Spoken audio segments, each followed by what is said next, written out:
Madwar 17,000 student u studenta huma eleġibbli biex għal din is-sena skolastika jibbenefikaw minn stipendju grants b'investiment ta' 33 miljun euro. Dan tħabbar f'konferenza tal-aħbarijiet il-ġimgħa filgħodu fil-jum li fih infetħu l-applikazzjonijiet għall-istipendju u l-grants għall-istudenti li bdew jew komplew l-edukazzjoni tagħhom f'xi istituzzjoni post-sekondarja.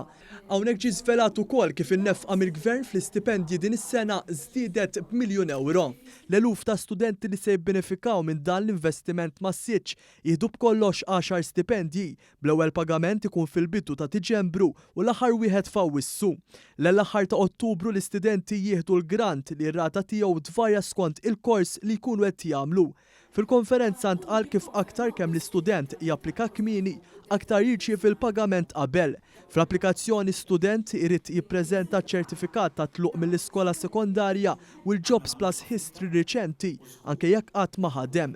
L-istudenti jrid ikollu EID u kont tal-bank. L-istudenti li jkunu għaddejjin minn problemi fosthom dawk finanzjarji jew minħabba mart fil-familja se jieħdu suppliment sussidjarju. Il-Ministru għall-Edukazzjoni Clifton Grima nnota kif tul is-snin l-istipendju u l-grants żdiedu u l-Gvern Laburista huwa impenjat biex ikompli jżidhom.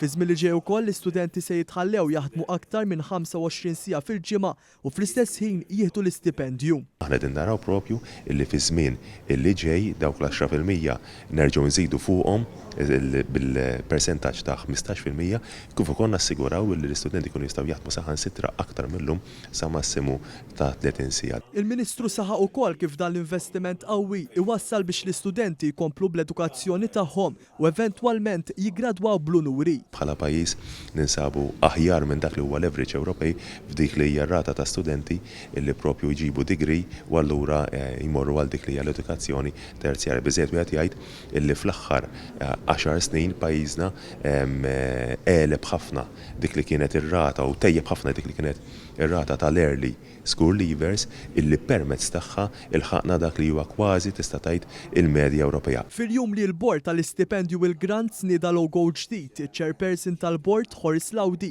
sema l-proċess ta' simplifikazzjoni li twettaq fosthom il-fatt li l-istudent japplika darba biss fil-bidu tal-kors jew meta jbiddel il-kors jew l-istituzzjoni. U qal kif fil-jiem li ġejjin membri tal-bord se jkunu preżenti fl-istituzzjonijiet post-sekondari biex ikunu qrib l-istudenti f'każ ta' diffikultajiet għall-applikazzjoni. Din id-darba ħarġna wkoll għamilna diversi inizjattivi biex dawk id-diffikultajiet li jkollhom l-istudenti li jkunu diffikultajiet li kultant ikunu reali ta' meta jkollhom l-applikazzjoni, aħna ħriġna bit-timijiet tagħna tal-Dipartiment tal-Edukazzjoni tal-MCAS u tal-Università ħankunu preżenti f'kull attività li hemm fl-iskejjer kollha post-sekondari fejn anke fuħut minnhom qed nagħmlu preżentazzjoni biex l-istudenti nkomplu ngħinuhom kif ikunu jistgħu japplikaw.